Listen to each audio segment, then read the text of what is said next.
Hello दोस्तों, veterans नमस्कार। मैं दीवान सिंह आपको बताना चाहूँगा। रंजन प्रसाद वाजपेयी साहब ने एक ये पोस्ट डाला और ये पोस्ट कहाँ पब्लिश हुआ था। This has been carried in the millennium post today written by Shri Girish Chandra Acharya ji, finance secretary incharge Bharatiya Mazdoor संघ।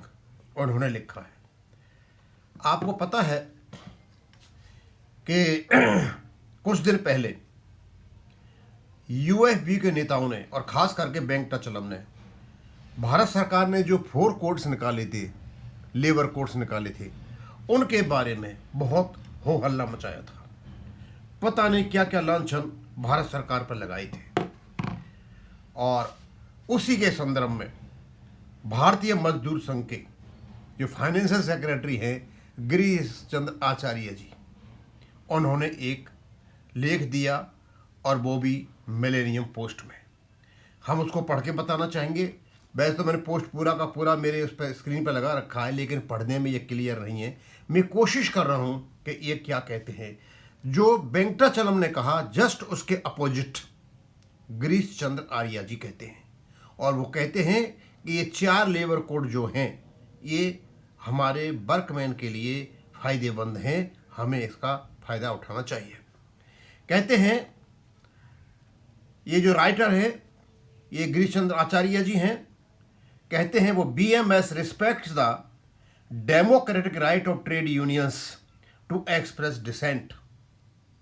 ये सीधा का सीधा हमला वेंकटाचलम पर है। वही डिसेंट दिखा रहे थे और उसके साथी और कुछ कम्युनिस्ट टाइप के लोग। However this right must be exercise with responsibility and restraint, keeping in mind the broader workers' interests, economic context, and the need for industrial peace. जो कुछ कहना था बहुत कुछ कह दिया उन्होंने। अब मैं पढ़ के बताऊंगा। BMS views the 4 labor codes not as an assault on labor, but as a chance to create a fairer, more transparent system that guarantees wages, social security and work place dignity. ये हैं आचार्य जी के विचार। और ये वही आचार्य जी हैं, आपको पता होना चाहिए, काफ़ी दिन पहले डीएफएस में गए थे और उनसे कहा था जब उनका रेगुलेशन है तो आप इसको इम्प्लीमेंट क्यों नहीं करते। और उनकी बात को विंडिकेट किया माननीय सुप्रीम कोर्ट ने 5/2/2026 को, जब उन्होंने माना हाँ 35/1 या रेगुलेशन 35 में अपडेशन है। अब मैं जितना ही पढ़ के बता दूंगा। मैं अब थोड़ा सा मैंने अपना टैबलेट हाथ में ले रखा है, उसमें से पढ़ रहा हूँ मैं। कहता, Bharatiya Mazdoor Sangh has consistently held that comprehensive labour laws reforms were long overdue to move beyond an outdated framework that no longer reflect the realities of contemporary work and employment. Over time the multiplicity and complexity of labour laws created procedural rigidities that often weakened work protection while also constraining productivity and growth. Rationalization and consolidation of labor laws were therefore necessary to strengthen the dignity of labor, improve compliance and create a more balanced and effective labor ecosystem। बहुत प्यारी language में बहुत बढ़िया तरीके से ने बताया। और जस्ट एकदम अपोजिट व्यूज है किसका, ये वेंकटाचलम का। The labor codes must be viewed in this broader context of modernization. For BMS, labor reform is not an exercise in diluting workers' rights, but an opportunity to build a work-centric framework that ensures fair wages, social security, and humane working conditions, while also supporting economic growth and employment generation. A balanced legal structure is essential to ensure that workers' welfare and national development progress together. It is in this spirit that BMS has engaged with the labor reform process. BMS clarified that it will not participate in the strike call announced by certain trade unions. The organization believes that the workers' interests are best served through dialogue and consultation, particularly when institutional mechanisms for engagement and grievance redressal are available and functional. This approach is reflected the discussion on the labor codes between the government, trade unions, and other stakeholders, where the BMS has consistently put forth its view, suggestions on the reforms. In a tripartite consultation held on November 13, 2025 between the government, central trade unions, and employer organs and Union Minister for Labor and Employment Dr. Mansukh Mandaviya assured that any grievances related to the labor codes would be addressed proactively through consultation and dialogue. The same commitment to workers' welfare through dialogue was reiterated on 21st November, the day these 4 labor codes were made effective. Most recently, on 16th February, in the triennial conference of BMS, the Labour Minister reassured that the government is committed to ensuring workers' welfare, that the ministry will extend all its support in resolving issues arising out of labor codes. In the spirit of responsiveness and cooperation, BMS remains committed to engaging constructive in this process, strengthen workers' protections, and ensure industrial harmony. On 16th and 8th February 2026, BMS organized its triennial conference in Puri, Odisha, in which the BMS National Executive, in consultation with all our federations and unions, unanimously decided not to participate in this political strike. BMS believes that resorting to strike action at a time when dialogue is ongoing is neither necessary nor constructive.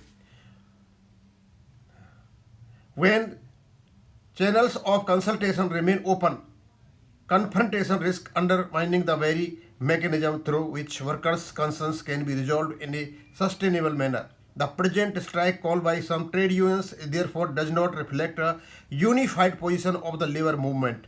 Proceeding with a strike despite ongoing consultations appears to be driven more by political considerations than by a genuine effort to resolve workers' issues. Such actions may distract from meaningful engagement on labor policy and long-term work welfare. BMS respects the democratic right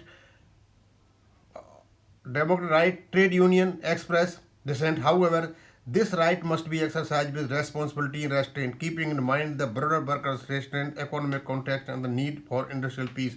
At a time when employment generation and productivity enhancement are critical national priorities, constructive engagement serves workers' interests more effectively than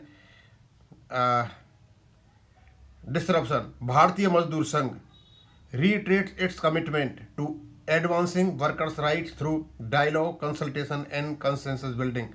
The organization will continue to engage with all stakeholders to ensure the labor laws evolve in a manner that uphold the dignity of labor and ensures the social security, inclusive, sustainable economic. ये views expressed are personal, और ये इनका बीच में ये जो बना रखा है इनका अपना वो है। दोस्तों, ये सब कुछ पढ़ने के बाद जो आचार्य साहब ने कहा है और जो कुछ हमें हमारे वेंकटाचलम साहब जो बता रहे थे, इनमें जमीन आसमान का फर्क है। ये पता चल रहा है कि वेंकटाचलम केवल और केवल ये कम्युनिस्ट लीडर है और ये सरकार के खिलाफ एक एजिटेशन कर रहा था। ये इसीलिए ये हमारे जो मुद्दे हैं बैंक पेंशन को उनको नहीं उठा रहा था, क्यों इन्होंने हमारे बैंक पेंशन का मुद्दा बिल्कुल एकदम गड्ढे में डाल दिया था, और हमारा जो नेशनल पैटर्न का डीए था वो भी इसने गड्ढे में डाल दिया था। ना इसने हमारे एक्सपीरियंस में कोई बात की थी, केवल और केवल 5 डे बैंकिंग और ये 4 कवर लेट्स पर बात ये कर रहा था। बस 2 ही थे इसके साथ, क्यों 5 डे बैंकिंग पर इसको कमीशन पैसा मिलता था सब्सक्रिप्शन का, और 4 लेबर कोड पे इसको क्या नाम है पॉलिटिकल जो इसकी एम्बिशन है उसको करता था।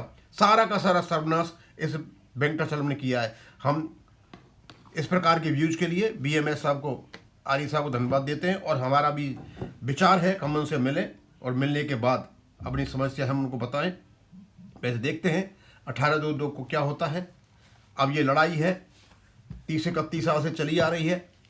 हम तो ये मान के चलते हैं कि अभी माननीय सुप्रीम कोर्ट में सब कुछ खत्म हो जाएगा और हमारा पेंशन अपडेशन हो जाएगा, लेकिन पेंशन अपडेशन पर ही बात खत्म नहीं हो रही है।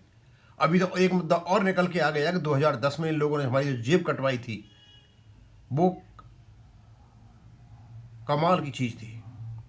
मतलब ये लॉफुली ऑथराइज नहीं थे, लेकिन एक गैंग बनता है, यूएफबी का गैंग, और दो एक्चुअली को साथ में लेकर के एक्सरसाइज करते हैं, गैंग बनाते हैं, और उस गैंग में डिसाइड कर लेते हैं कि तुम्हारी जेब कटानी है, और हमारी जेब काट लेते हैं। और आज ये 2010 के बाद 15-16 साल के बाद आज ये स्वीकार कर रहे हैं कि ऐसा तो कोई शॉर्टेज था ही नहीं, और उस शॉर्टेज का, उसी का गुणगान जो एफिडेविट दे रखा है माननीय सुप्रीम कोर्ट में, आईबीए ने, उसमें है। पता नहीं क्या क्या अनियमितता हुई है, क्या क्या इरेगुलरिटी एनोमलीज हुई हैं। ये सारी की सारी इनकन्सिस्टेंसी ये इनकी क्रिमिनलिटी की ओर इशारा करती हैं। इस प्रकार के लोगों को लेकर के मतलब कोर्ट में खींचना चाहिए। मैं फिर बताना चाहूँगा अंत में, EIBRF को बहुत सुंदर टाइम है, आप केस डालें सुप्रीम कोर्ट में कि हमसे जो 2010 में रिकवरी ली थी वो अनलॉफुल थी, उसको वापस किया जाए। यहीं ख़त्म करूँगा। थैंक यू, धन्यवाद।